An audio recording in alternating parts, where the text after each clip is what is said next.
Have you ever found yourself stepping back from social situations, no longer enjoying the company of others the way you used to? If you're over 60, 70, or even 80, you're not alone. Many people reach a point in life where the pull of social gatherings starts to feel more like a burden than a pleasure. But why is this happening? And more importantly, is it something you should worry about? In this video, we're diving deep into the 6 powerful reasons why older adults like yourself may begin avoiding social settings, even if they once thrived in them. But don't worry. This isn't a tale of isolation or bitterness. It's about understanding a natural shift that comes with age, wisdom, and personal growth. As we age, our emotional and social needs evolve, and sometimes the need for solitude or a quieter environment becomes more appealing than filling our time with meaningless chatter. By watching this video until the end, you'll uncover why these changes are not only normal but also healthy. You'll gain insight into how emotional fatigue, past betrayals, and the need for peace shape the choices you make about socializing. This video will help you understand that stepping back from certain people or situations doesn't mean you're withdrawing from life. It could mean you're growing stronger and more intentional about your time and energy. Stick with us to discover how this newfound clarity is one of the greatest blessings of getting older. Don't miss out. This could change the way you see your social life and personal growth. If you are not subscribed, subscribe and activate the notification bell so you don't miss any videos. Your support means a lot to me. And if you enjoyed this video, you can help me continue spreading the valuable lessons by liking and sharing it. If you like the topic of this video, please comment 1. If you don't, please comment 0 to let me know how I can improve and make better videos for you. Now let's begin. Number 1, the burden of past betrayals. As the years pass, we often forget that we don't just accumulate experiences and memories, we accumulate something far heavier: scars.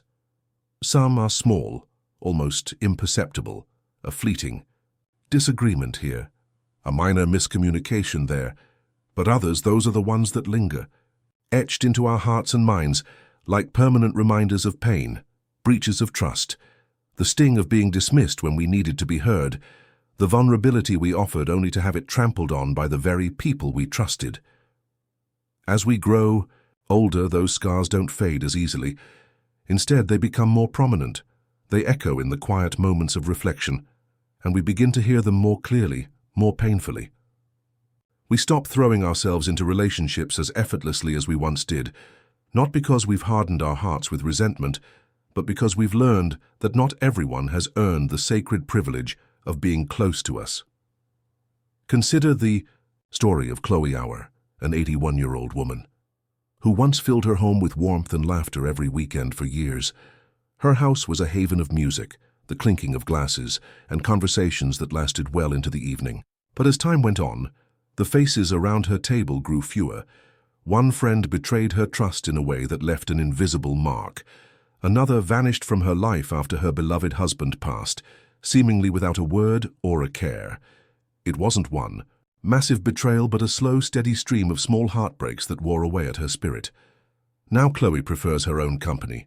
She enjoys the peaceful solitude of her home, where the silence feels like a gentle embrace rather than a cold, lonely void. It's not that she dislikes people.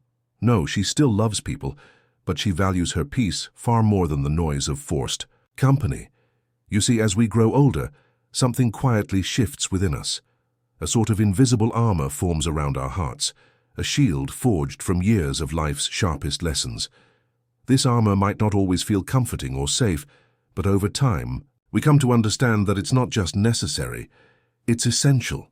When you've lived long enough to witness the way people can change or disappear in the blink of an eye, you begin to guard your time, your heart, and your energy fiercely.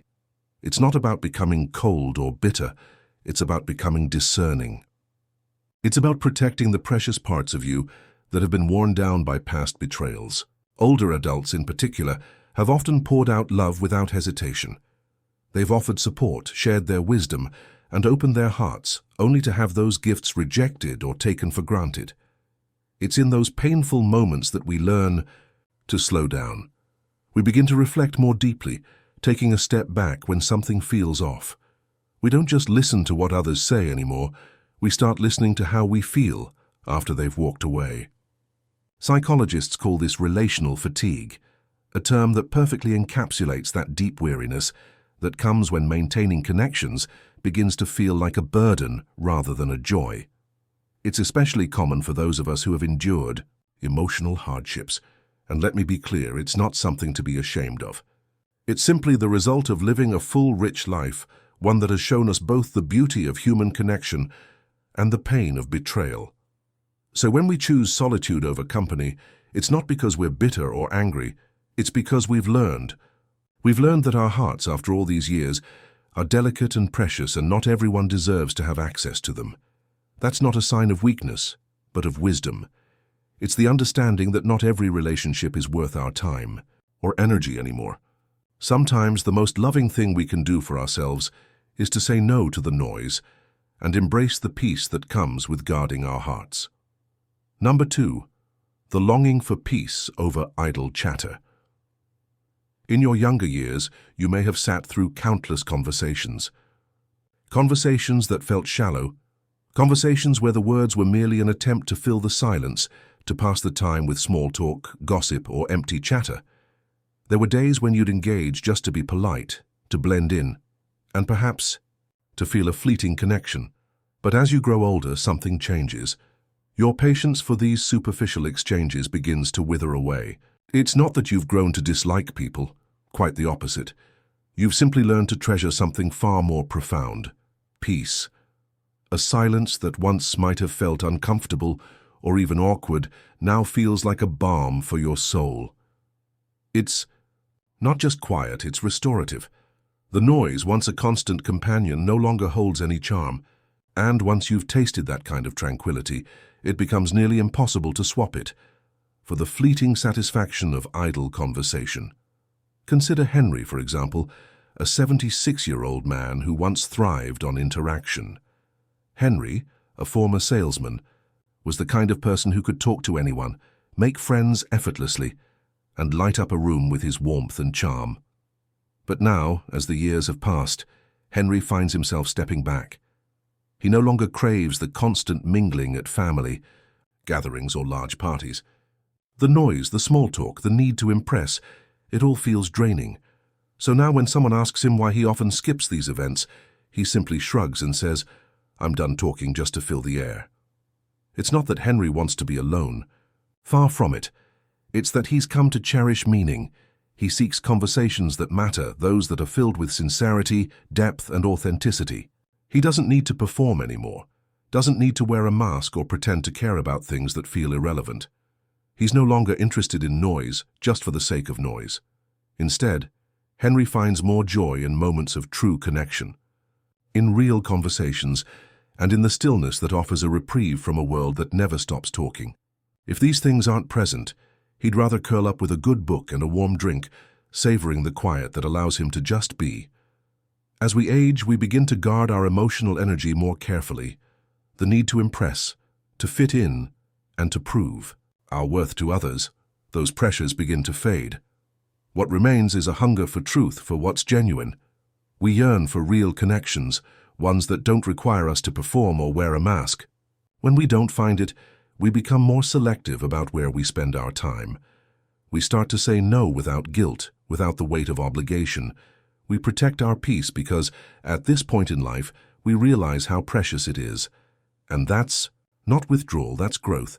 This isn't about turning away from the world or isolating ourselves, it's about intentionality.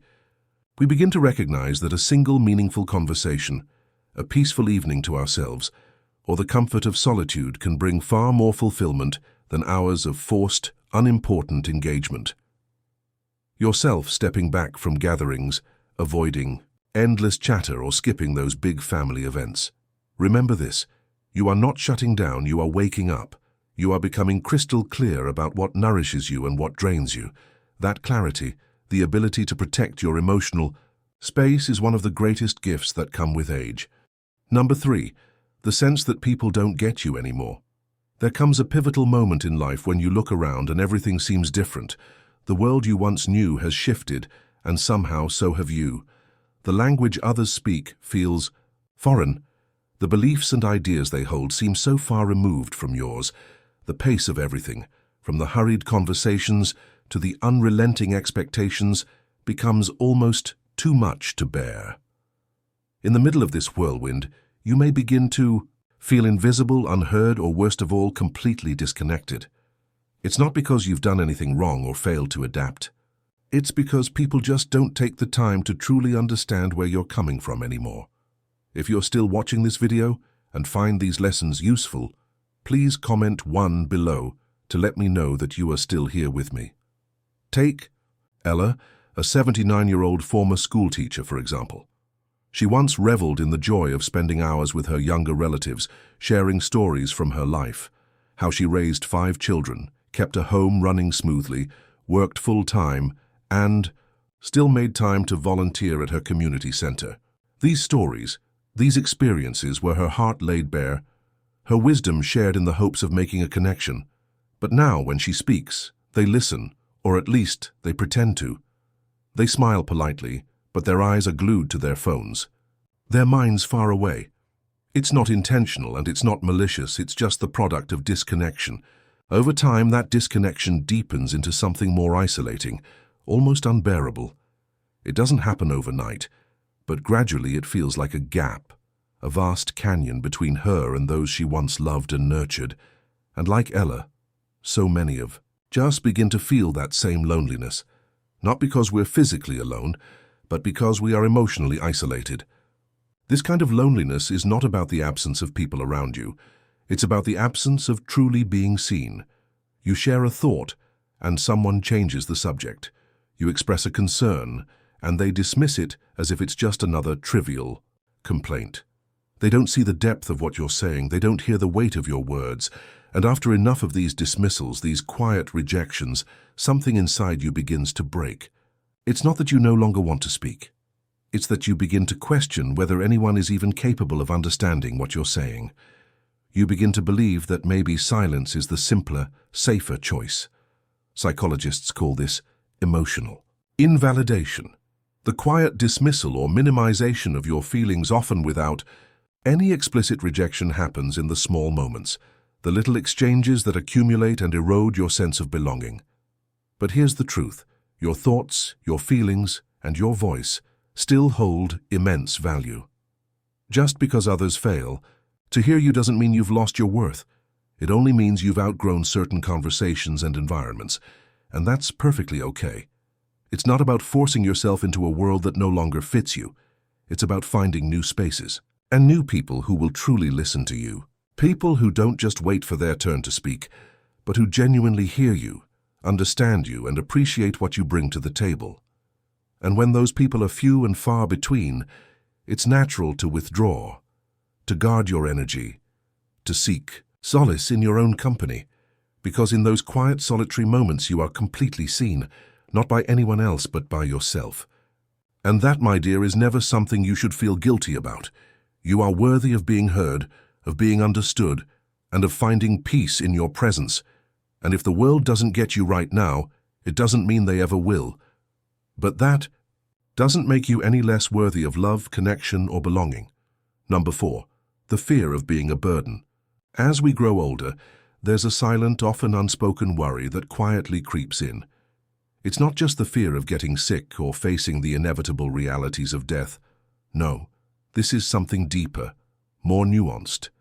It's the fear of becoming a burden to the very people we hold dear. It's a fear that you can't quite articulate, but it eats at you, gnaws at your heart, and lingers in the back of your mind every single day.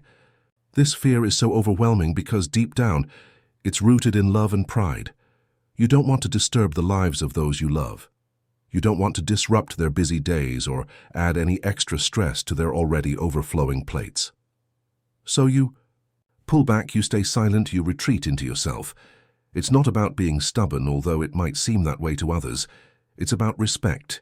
It's about not wanting to be a weight, a responsibility that someone else has to carry.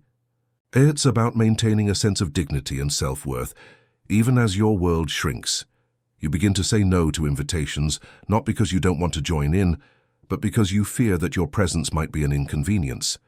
You avoid asking for help, Not because you don't trust the people around you, but because you don't want them to feel like they have to rearrange their lives to accommodate you. And slowly over time, your circle becomes smaller. You stop reaching out, you don't call as often, you don't accept invites to family gatherings. Take Herbert, an 84-year-old widower, for example. He used to spend every weekend surrounded by the warmth of his daughter's family, filled with laughter and love. But as his mobility began to decline, he started turning down their invitations more and more. His daughter never made him feel like a burden, but Herbert's fear of being a problem overshadowed his desire for closeness. When she gently asked him why he stopped coming over, he simply said, "I don't want them to have to change their whole routine for me. They've got their careers, their kids, their own lives. I don't want to be in the way." It's a heartbreaking reality for so many older adults. The more you need others, the more reluctant you become to ask for help. The more you value connection, the more hesitant you are to reach out, because for so long, you've been the strong one. You've been the helper, the one everyone relied on, the one who was always there to offer support, wisdom, and comfort. But now asking for help feels foreign. It feels like a loss of your identity, a step away from the self-sufficiency that has defined you. This fear, though, is not just about pride or independence. It's deeply human. A desire to be loved without conditions, to be cared for not out of duty, but because someone wants to, because they see your worth and value as a person. The fear comes from not wanting to impose, from worrying that your presence might somehow disrupt the harmony of someone else's life. But the truth is, the people who love you, they want to be there for you. They want to support you even when they don't always know how to express it. Your value isn't tied to how self-reliant you can be. It's about who you are, your character, your history, your love. And if they truly care for you, they will never see your needs as a burden. They will see them as a privilege. But still, that fear lingers, casting a shadow over your actions. You hold back from speaking your mind. You stay home when you want to go out, and you sit in the background when you long to be a part of the conversation. Slowly, the walls between you and the world grow higher, because it seems easier to avoid the discomfort of needing someone than to face the vulnerability of leaning on them. But remember, it's okay to need others. It's okay to ask for help, and, in doing so, you allow those who love you to honor you in ways you may never have imagined. Number 5. The quiet fading of old relationships. Some connections don't end with harsh words or dramatic goodbyes. Instead, they slowly fade away like the setting sun slipping beneath the horizon. Life, in all its gentle nudges and unexpected turns, quietly pulls you apart from people who once filled your life with joy, laughter, and shared experiences. It's not a dramatic rupture, just a subtle drift, one that you hardly notice until one day you look around and realize that those familiar faces, those friendships you once relied on, are no longer part of your daily rhythm. There's something bittersweet about this kind of change. It's not always painful. Sometimes it brings a sense of relief, even peace. But at other times, it leaves behind a quiet ache, a lingering sadness that whispers that something important has shifted, something you didn't expect. And yet you can't quite put your finger on when it all started to change. Was it them? Was it you?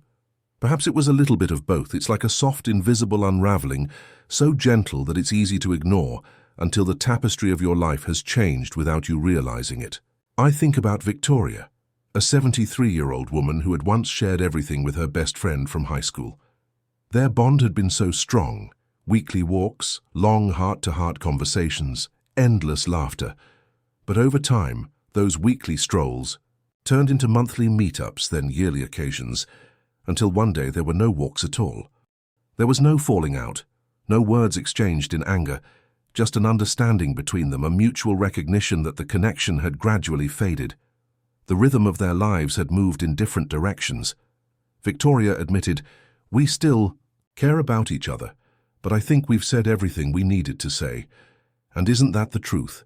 This kind of quiet loss is something many of us experience, yet we rarely talk about it. Friendships that once revolved around shared stages of life, raising children, building careers, being neighbors, often lose their significance when those seasons change. And when that shift happens, you may find that you're surrounded by people who no longer align with the person you've become. But here's the thing. This isn't a loss, it's growth, it's progress. Even though it might feel like a small, painful goodbye, as you move deeper into your later years, you start to place more value on your time and energy. You begin to realize that your emotional currency is precious, and you can't spend it recklessly anymore. This doesn't mean you've outgrown your friends. It's not about them at all. It's about you, your evolution. Sometimes you realize that what you need most is space to breathe, to simply exist without the weight of old expectations or strained conversations. And that's okay, it's more than okay, it's necessary. Old companions who once brought joy can start to feel like an exhausting presence. Conversations that once flowed effortlessly might now seem forced and uncomfortable. Instead of continuing to engage in relationships that no longer serve you, you choose to step back, not out of anger or resentment, but out of deep respect for yourself. You need space, not just physical space, but emotional space, to find yourself again, to rediscover what it means to live on your terms. People often say that getting older means losing people, but what they don't say is that sometimes letting go is something you do willingly. You realize that proximity without real connection can feel lonelier than solitude itself. So when you start to distance yourself from certain people, it's not about rejection, it's about honoring the shifts that are taking place inside you. You've changed, and that's not something to mourn, it's something to embrace. Number 6, the joy of being on your own. There comes a moment in life, a beautiful, almost sacred turning point, when you no longer seek the company of others the way you once did. It's not born from pain nor from loneliness, but rather from the profound understanding that many people never reach, the realization that your presence is more than enough. This is a quiet joy that settles deeply into your soul, a peace so rare and so profound that it reshapes your very essence. You no longer feel the need to explain yourself, to impress anyone, or to pretend to be someone you're not. And when you experience this shift, it feels like freedom, like the weight of the world lifting off your shoulders. If you are still watching this video and find these lessons useful, please comment below to let me know that you are still here with me. For much of your life, you were probably surrounded by noise, work, family commitments, responsibilities. The cacophony of daily life never really gave you the chance to pause, to sit in silence, to listen to your thoughts without the distractions of others. But then one day the noise starts to fade, and you find yourself in a peaceful stillness. That stillness, once so unfamiliar, becomes sacred. It's not a void to be filled, but a space to be treasured. For the first time in years, you can truly hear your inner voice without interruption, and it is beautiful, profound, and deeply comforting. You start to recognize that the quiet is not something to run from, but something to preserve, protect, and honor. Let me tell you about James, an 82-year-old man who, in his younger days, was the life of every gathering. His home was always filled with laughter, his energy infectious, his social circle wide and bustling. But in the twilight years of his life, James has come to savor something more meaningful: solitude. His porch, once a place for socializing, has now become a peaceful haven where he watches the birds fluttering about. When asked if he ever feels lonely, James chuckles, a warmth in his eyes, and says, "I've got enough memories in my head to keep me busy for days." What James has found is not loneliness, but an indescribable peace that only comes with age, wisdom, and a deep sense of self. This shift is often misunderstood by those around you. People may worry that you are withdrawing from the world, that you are retreating out of sadness, but in truth you're tuning into something far deeper. It's a rhythm, a soft, gentle rhythm of life that doesn't require validation or constant interaction. You no longer feel the compulsion to fill every silence, to justify every choice, or to constantly be available. And this is not detachment. It's insight. It's the wisdom that comes from a life spent giving, stretching, and showing up for others. You've lived enough to understand that there is no need to seek approval or validation from anyone anymore. Solitude, when it is a choice, is not a curse, but a refuge. It is the place where you recharge, where your thoughts can grow, where you reflect, Connect with the very essence of who you are. The older you become, the more you realize that your most peaceful days are not spent in the company of others, but in the company of your thoughts. You move at your rhythm, follow your path, and do what feels right without fear or hesitation.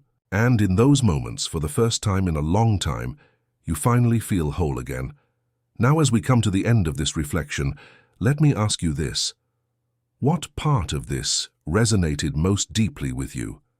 Which of these 6 reasons touched you in a way that felt personal, as though it could have come directly from your own life? Perhaps it was the gradual fading of familiar relationships, or maybe it was that profound moment when you realized that your need for peace no longer needed any justification. Whatever it was, I hope it reminded you of something important, something essential.